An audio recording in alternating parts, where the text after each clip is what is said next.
Tractor घ्यायचं. आता आमचे कांदे कांद्यावरून गेले पाणी. साहेब मालिक तुम्ही मदत करा. हे बघा आमचे कांदे असे कोण विकत गेले मी कशी गावात साहेब.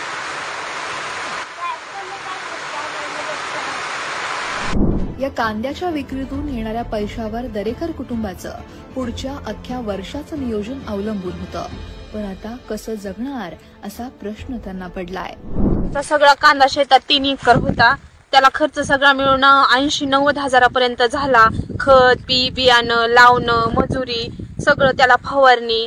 आणि त्या कांद्यावर खूप अपेक्षा ठेवलेल्या आम्ही. पण पाऊस असा अवकाळी पाऊस येईन आम्हाला पण नव्हतं माहिती. सगळा शेतातच कांदा होता.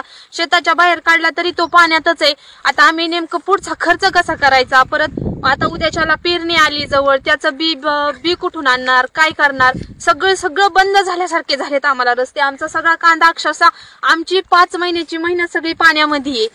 त्याला आता आम्ही बोलणार तरी काय. आमची सरकारला एकच विनंती आहे की आमच्या कांद्याची आम्हाला नुकसान भरपाई द्या तुम्ही. आमचं परिस्थिती बघण्यासारखी सुद्धा नाही. आज 5 दिवस झालं पाऊस येतोय. त्या पावसामध्ये अक्षरशः 5 दिवस झाले आम्ही सारखे भिजतोय.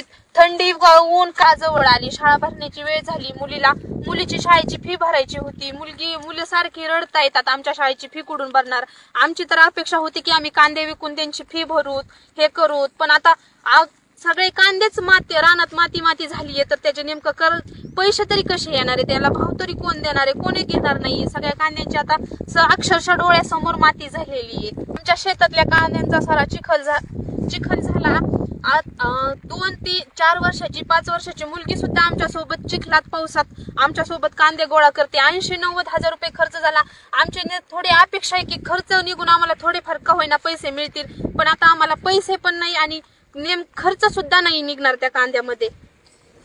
आमची सरकारकडे एवढीच अपेक्षा आहे की आम्हाला आमच्या कांद्यांचा काहीतरी ही फायदा हो, अशी काहीतरी थोडी मदत मिळावी एवढीच अपेक्षा करते मी सरकारकडे. आणि त्यांना एवढंच की ही माझी जे बोलते ते शब्द त्यांच्यापर्यंत पोहोच होय, हे अजून एक अपेक्षा धरते.